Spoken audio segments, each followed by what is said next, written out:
बालाघाट की ऐतिहासिक धरोहर रेंजर कॉलेज एक बार फिर से गुलजार होने जा रहा है। यह पूरे जिले के लिए एक सुखद खबर है।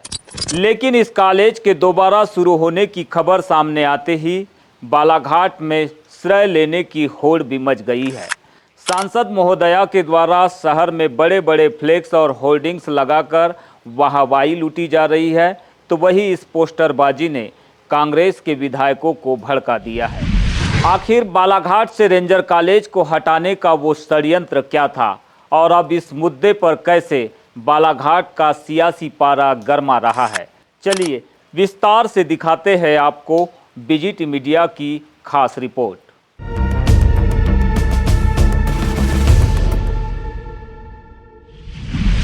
बालाघाट का रेंजर कॉलेज, जिसका इतिहास 1907 से जुड़ा है, उसे मिटाने की साजिश साल 2014 में ही शुरू हो गई थी।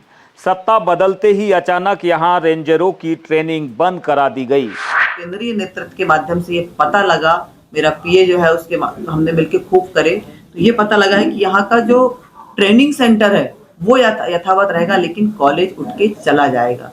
कॉलेज उठ के की बात तो जबलपुर की जो मुझे भी जानकारी लगी थी, लेकिन 2 दिन पहले ही मेरी किसी बड़े अधिकारी से बात हुई है, तो उनका कहना है कि मैडम मुझे तो लगता है कि वो बालाघाट से जबलपुर भी नहीं जाएगा, ये बाहरी साउथ में कहीं चला जाएगा।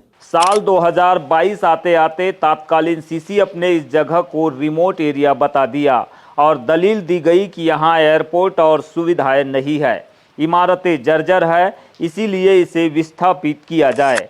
क्योंकि इंटीरियर में थोड़ा रिमोट में होने के कारण यहाँ पर कोई डिप्टेशन पर भी नहीं आना चाहता है और वैसे भी कोई विलिंगनेस से पोस्टिंग लेकर के आने में थोड़ा दिक्कत तो लोगों को लगती है। लेकिन कांग्रेस नेताओं का सीधा आरोप है कि यह कोई प्रशासनिक फैसला नहीं, बल्कि रेंजर कॉलेज की 200 एकड़ बेशकीमती जमीन को भू माफियाओं और सत्ताधारियों द्वारा हड़पने का एक बड़ा षड्यंत्र था।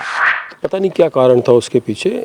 एक्चुअली मानसिकता जब कोई लाभ की ओर चले जाती है तो 200-250 एकड़ ज़मीन का हमारा ये रेंजर कॉलेज है, तो कहीं ना कहीं षड्यंत्र भी समझ में आता है। जब बालाघाट के अस्तित्व पर खतरा मंडराया तो विपक्ष ने सड़क से लेकर सदन तक मोर्चा खोल दिया। विधायक अनुभव मुज्जारे ने विधानसभा में ध्यानाकर्षण लगाया, वही विधायक मधु भगत ने इस मुद्दे को सदन में मुखरता से उठाया, तो तात्कालीन पंचायत मंत्री प्रहलाद सिंह पटेल को भी पीछे हटना पड़ा। षड्यंत्र था यहाँ से विस्थापित करने का, जो मुझे थोड़ी बहुत जानकारी है, जिसमें मैंने ये महसूस किया कि तत्कालीन यहाँ के जो सांसद थे ढाल सिंह बिसेन, जब उनके पास यहाँ के हमारे सामाजिक सेवक लोग, जनप्रतिनिधि लोग गए, तो उन्होंने साफ तौर पे ये कहा था कि ये तो विस्थापित होगा और इसकी आवश्यकता नहीं है, संसाधन कम है। और यहाँ पे सीसीएफ ने भी, यहाँ के पूर्व के तत्कालीन सीसीएफ ने भी इसको रिमोट एरिया कहते हुए, यहाँ पे एयरपोर्ट नहीं है, ये सब कारण बताया उन्होंने, जर्जर कारण बताया, जिसकी वजह से ये विस्थापित होने लगा। फिर मेरे को ये भी जानकारी आई कि यहाँ पे जो वर्तमान सांसद है उनका भी मत 2025 तक रोकने में असफल था। उन्होंने भी अपने वक्तव्य में यही कहा था कि इसका रुकना संभव नहीं है। लेकिन हमेशा संघर्ष करते रहो और संघर्ष की जीत होती है, और संघर्ष में सभी नेताओं ने संघर्ष किया। तो मैंने सदन के बीच में कार्रवाई जब चल रही थी तो मैंने इसको, जैसे भाभी जी का ध्यानाकर्षण लगा था, अनुभव मुज्जारे जी का, और उसमें विक्की पटेल जी का भी था, और संजय विके जी ने कहा था कि आप इस मुद्दे को उठा लो।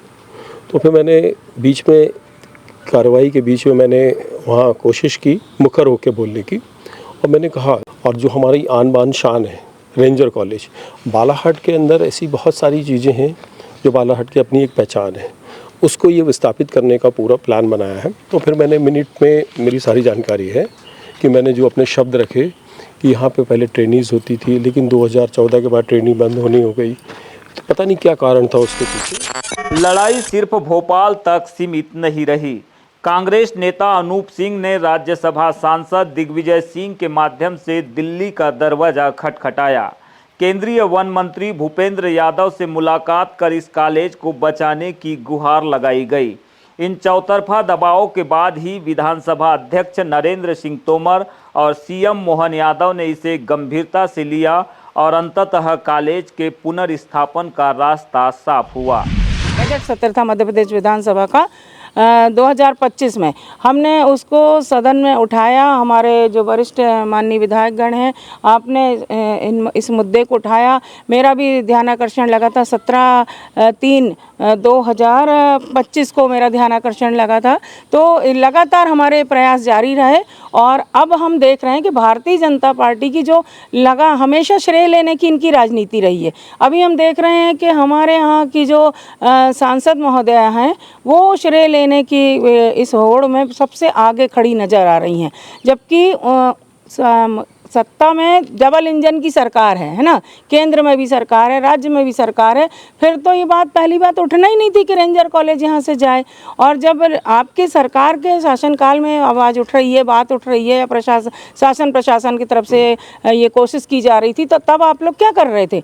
आज बड़े बड़े फ्लैक्स लगाए जा रहे हैं कि पुनर्स्थापित करवाया गया और केंद्र सरकार का धन्यवाद, तो केंद्रीय मंत्री जो यादव जी हैं उनका धन्यवाद। तो ये बिल्कुल मैं समझती हूँ कि एक तरह से एक हल्की राजनीतिक कोशिश है, ये नहीं होना चाहिए, इसका हम विरोध करते हैं। जुलाई 2026 में जब यह कॉलेज फिर से स्थापित होने जा रहा है तो अचानक शहर में सांसद महोदया के धन्यवाद वाले बड़े बड़े बैनर और पोस्टर लग गए हैं। इसी क्रेडिट पॉलिटिक्स पर कांग्रेस उबल पड़ी है। विधायक अनुभा मुज्जारे और मधु भगत ने साफ कहा है कि जब साल 2025 में इस कॉलेज को बचाने की लड़ाई लड़ी जा रही थी, तब सांसद और उनकी डबल इंजन की सरकार खामोश क्यों थी? जब तत्कालीन सांसद इसे जाने से नहीं रोक पाए, तो आज ये फ्लेक्स लगाकर झूठी वाहवाही क्यों लूटी जा रही है? बालाघाट के ऊपर जिस तरह का आरोप लगाया गया कि यहाँ के जनप्रतिनिधियों ने विकास की दिशा में कोई कार्य नहीं किया, और ये बालाघाट जो है रिमोट एरिया है, यहाँ पर संसाधनों की कमी है, ऐसे मिथ्या और तथ्यहीन आरोपों के साथ इस रेंजर कॉलेज को न सिर्फ विलोपित करने का षड्यंत्र किया गया, बल्कि यहाँ की ज़मीनों को हड़पने का भी काम करने की कोशिश की गई। और इसको लेकर हम सभी ने सम्मानित विधायकों के माध्यम से विधानसभा में और भोपाल से लेकर दिल्ली तक सम्मानित दिग्विजय सिंह जी के माध्यम से जब इस बात से अवगत कराया केंद्रीय वन मंत्री को, तो उन्होंने वर्ष 2025 में इस बात के लिए सहमति व्यक्त कर दी और लिखित आदेश जारी कर दिया था कि रेंजर कॉलेज यथावत रहेगा। हम बालाघाट जिले के सभी जितने जागरूक निवासी हैं वो इस बात के लिए कृत संकल्पित हैं कि न सिर्फ बालाघाट की धरोहर और विकास के साथ अगर खिलवाड़ करने कोई जनप्रतिनिधि आएंगे और अगर गलत तरीके का प्रचार करेंगे, तो चाहे सांसद हो चाहे कोई भी हो, हम उनका पुरजोर तरीके से विरोध करेंगे। और जनता जनार्दन के साथ हम अपने जनप्रतिनिधि जिन्होंने वास्तविक रूप से इस संघर्ष में लड़ाई लड़ी, सम्मानी मधु भगत जी, सम्मानी अनुभा मुजारे जी, सम्मानी विक्की पटेल जी और सम्मानी संजय उइके जी, हम सभी का आभार व्यक्त करते हैं। कांग्रेस ने स्पष्ट कर दिया है कि यह जीत किसी एक नेता की नहीं, बल्कि बालाघाट की जनता, पर्यावरणविदों और उन संघर्षशील जनप्रतिनिधियों की है जिन्होंने सिस्टम से लोहा लिया। सकारात्मक हमने जो लड़ाई लड़ी है, मुझे लगता है इसमें आम जन का भी बहुत बड़ा योगदान रहा है। मैंने कहा ना, पर्यावरणविद, समाज सेवक और सामाजिक क्षेत्र में काम करने वाले जिम्मेदार जनप्रतिनिधियों का और कांग्रेस के हमारे सभी वरिष्ठ नेताओं का, हमारे पूर्व मुख्यमंत्री आदरणीय दिग्विजय सिंह जी का, इनका योगदान रहा है। और इन सब के सहयोग से, प्रयास से, और उनके पीछे फिर हम जनसेवक जो खड़े थे, हम सब ने एक सतत प्रयास किया। और आज बड़ी खुशी की बात है, जैसा आपने कहा कि सुखद एहसास हमें हो रहा है कि रेंजर कॉलेज का पुनर्स्थापन होने जा रहा है बहुत जल्दी। और यहाँ पे फिर से हमारे जो रेंजर कॉलेज की जो गरिमा है उसके हिसाब से हमारे ट्रेनीज यहाँ ट्रेनिंग लेंगे। और हमारे लिए, सबके लिए गर्व की बात होगी कि हमने अपनी धरोहर को बचाने में कोई कोर कसर बाकी नहीं रखी और सरकार को हमारे इस लड़ाई में, इस आंदोलन में, जन आंदोलन के सामने झुकना पड़ा। रेंजर कॉलेज का बालाघाट में रहना यकीनन ऐतिहासिक जीत है, लेकिन राजनीति का दस्तूर यही है, क्रेडिट कोई और ले और मेहनत कोई और करे। शायद यही वजह है कि कांग्रेस ने दस्तावेजी प्रमाणों के साथ साफ कर दिया है कि सदन में उसने पसीना बहाया है, इसीलिए क्रेडिट वो किसी और को नहीं लेने देंगे। ऐसे में अब देखना यह होगा कि जनता इस रेंजर कॉलेज को लेकर किसे अपना असली हीरो मानती है। कैमरा सहयोगी कमल के साथ बीजीटी मीडिया के लिए मैं यमलेश वंजारी।